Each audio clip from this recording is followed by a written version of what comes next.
Pouvez-vous vous présenter en quelques mots? D'accord. Je m'appelle Rita Mangonia Banino.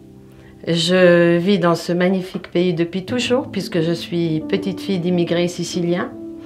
Et ce pays est le pays de mon enfance. C'est le pays que j'aime, et j'aime tout ici. Les odeurs, les couleurs, les gens, absolument tout. Il m'appartient et je lui appartiens.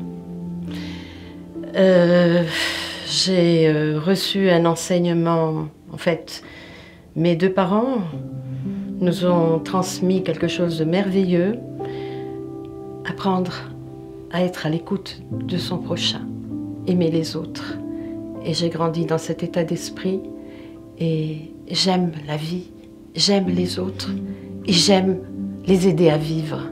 Et je reste à l'écoute parce que on peut faire beaucoup lorsqu'on est à l'écoute. Et je suis engagée depuis toujours, je crois. Plusieurs associations.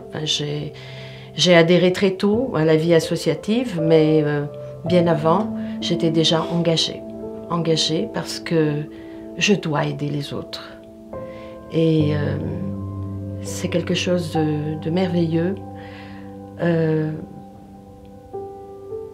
On en retire des bienfaits extraordinaires qu'on ne peut pas décrire.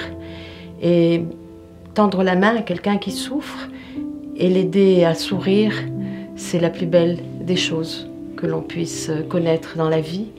Et je conseille vivement d'essayer. Donner sans rien attendre, surtout. Sans rien attendre. Donner, donner, donner, donner. Voilà. Comment votre parcours dans l'associatif a commencé?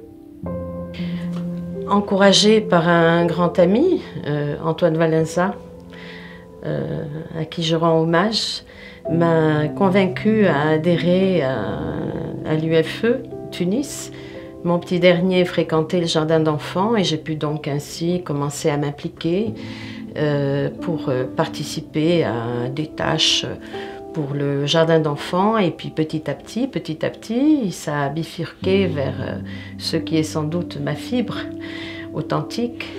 J'ai repris à aller vers les personnes âgées en difficulté.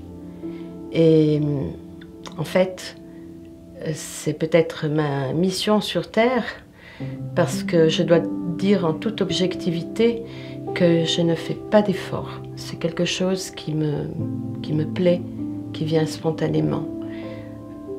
J'aime la vie, j'aime les personnes âgées, je veux les aider à vivre.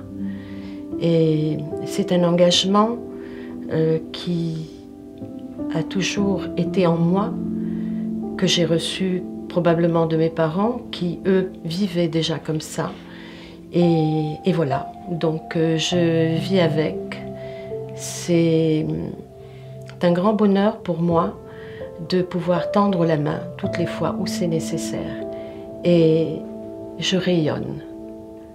Je rayonne. Je suis heureuse. Je suis très heureuse de donner de ma vie. Non pas de mon temps, mais de ma vie. Parce que j'aime, je les aime. L'associatif, le bénévolat sont un engagement de tous les jours? Absolument. Absolument. Je pense très sincèrement que si on est engagé pour toujours et tous les jours.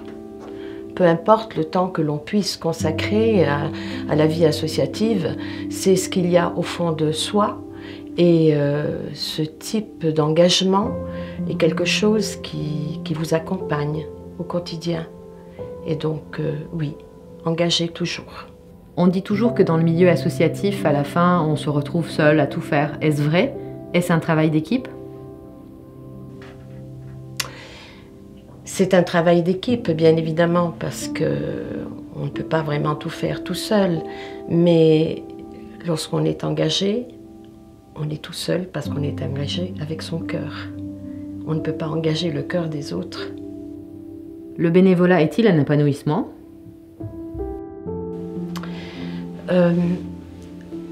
C'est une question un petit peu difficile parce que Si je répondais oui, cela voudrait dire que j'attends en retour quelque chose. Or, je n'attends rien. Le bénévolat est quelque chose qui me permet de faire un don de ma personne. C'est un enrichissement parce que on apprend toujours de l'autre, de celui qui souffre. On reçoit au quotidien. On reçoit de l'amour, on reçoit des leçons d'humilité, de courage. Donc oui, c'est un épanouissement, bien sûr. Quel est le message que vous pouvez transmettre aujourd'hui aux personnes qui souhaiteraient s'engager ?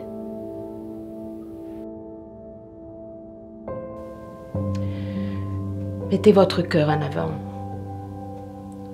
Il faut donner sans compter, servir et ne pas s'en servir.